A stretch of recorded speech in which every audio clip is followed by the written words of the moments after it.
No, we discovered Columbus because we were home and Columbus was lost.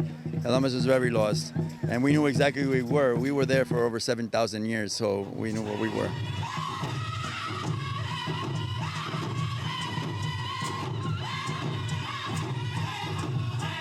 The Taino people were the first ones that Columbus actually met on that faithful trip in 1492.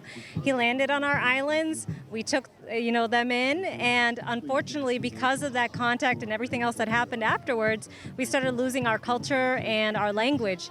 And historically, Tainos were written off as having gone extinct. It occurred what our community calls a paper genocide, where they simply wrote us out of history books and they said they're long gone. But it's really important for us to reclaim this holiday as our own, because we need to let the world know that we're still here.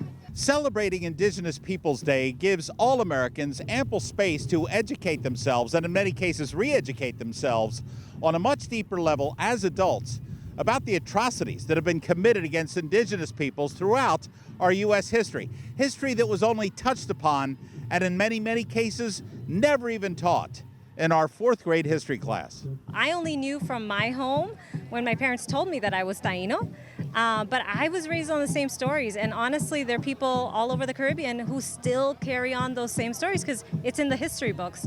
But I think now, with the advent of technology, more information that is accessible online, we can start rediscovering the truth. It's important because it allows us to have a different perspective. And maybe the history that we learned wasn't so much historical. It maybe was more of a story.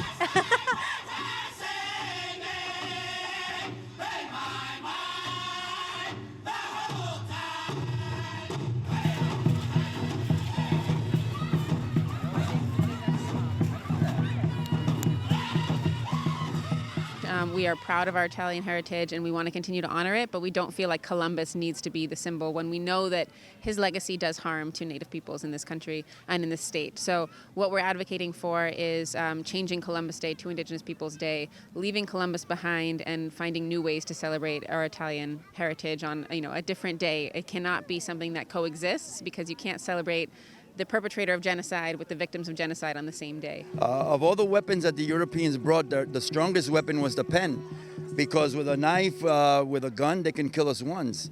But with the pen, they killed us over and over again, by declaring us extinct at different points. And we had to write ourselves back into history, So as we learn more, we learn more of the truth, we learn different perspectives, and I think most importantly, we realize that we are much closer than we realize, that we're not separate people.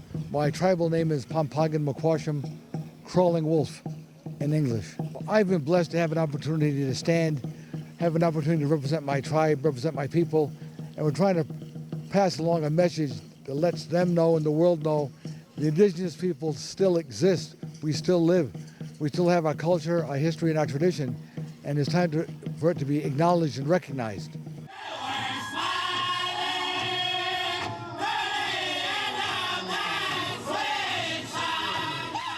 So a day like now, it means that people are waking up and that they're looking closer at the history and not letting someone else define what these things are for us or for themselves, and they're just looking into it. Like, all I've ever asked is, to be fair.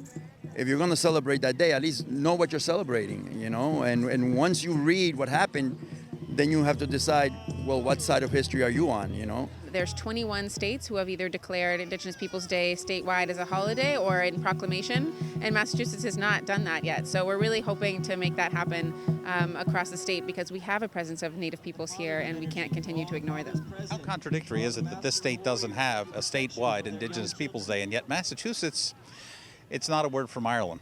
Yeah, right. In our state, there is a long history of violence. What a lot of folks know as King Philip's War. These are issues that we need to reflect on in a new perspective and really understand from today's, perspective on what actually happened. And there's some great history available that we can learn about on that. And I think eventually understanding each other's perspective is what leads to unity. For us, the fact that we're here means that we survived, Our existence is our resistance.